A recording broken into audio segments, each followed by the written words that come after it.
Hello, Latin 2. All right, laundry switched over. I've been teaching my kids how to do laundry. Now we're on scene 2 of 49E. All right, so leaving the amphitheater, the discussion between Licinius, Caelius, Postumius, and Paetus. So there's going to be more to it there. If you're following along, it's on line 19 on page 243. And again, just trying to be faithful to the grammar. Get out your red pen, correct it as you need. Let's see. So, I was not able to learn why the lion did not make an attack, or was not making an attack. Indeed, the spectacle was strange, or you could say wonderful. It's up to you. Caelius. I heard that the lion was given by the emperor to the man. The man would be Androcles, of course. Postumius. Yes, indeed. But behold, Paetus comes. Hello, Paetus. Paetus. Why are y'all making such a? Why are y'all making this so loud a shouting? So tantum here is like such or so much. So I'm taking it as so much of a shouting is more like so loud a shout. So that's, and you see hunk, right? So why are y'all making this noise, basically, when you get to level 3? Caelius, you will scarcely believe this. We saw a lion licking the hands, a lion, a most savage beast, licking the hands of a slave. We do not know why he did not devour the hands. Okay, so instead of just licking them, he should have chomped down on them. Paetus, what? Y'all didn't hear the cause? Or the reason? That lion realized that he, the lion, had seen the man before. The man told to the emperor, told a story to the emperor about how, or just how, he had removed the thorn once upon a time from the paw of the lion.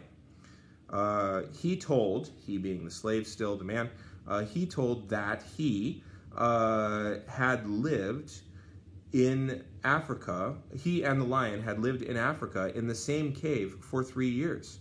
When he was captured, he thought that he would never again see the lion. Now this is kind of interesting because Putawid is perfect and then Wisuru Messe is present. So he thought that he will is totally fine, but you could also say he thought that he would, because that's still a future thing and it's not quite known. He was not knowing where the lion went to. Postumius, come on, it is late. I hunger. Let us return home. Now, redeamus is what we call an independent subjunctive. I will teach you in Latin 3. It'll be fine. Perhaps we will see the slave leading the lion through the roads. So, yeah, we never really get into the logistics of when you give someone a lion, how exactly do they take that lion home, or where do they take them? Does he just become the pet who walks around like a dog? Like, could you imagine bargaining with that guy? Or just trying to argue with him in general? Like, who's going to point out that the main point is wrong?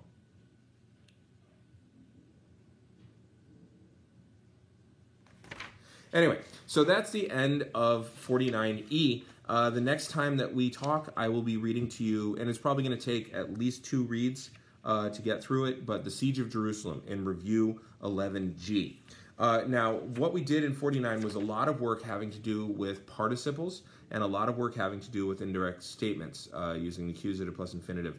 But also notice there were several indirect questions there and not so many cum clauses, okay? And you're going to start to see, if we were all together, I would be making you do the difference between those things. And I'd started that right before the plague hit.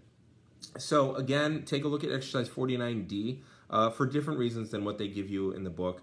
I don't care so much that audio signals things. I care more that you learn which ones are indirect statements and which ones are indirect questions. And then also, if you take a look at review 11, honestly, I assume that you're going to know about Fio Fieri, and I assume you're going to know about Malo Male. If you want the extra practice, do it. But I do think 11C, Review 11C, is good because it's all about infinitives. And 11D, same. And then, of course, 11E is good, and so is 11F, because they're just good translation and identifying clauses. Again, do them and send them to me on Google Docs, and I can give you all kinds of comments and feedback, okay? It really does help. And then there's review 11G. So get out your red pen. So do review 11G before you listen to the next video, and then get out your red pen and correct along with me, okay? And then we will start learning new things. All right, I'm gonna hit the button.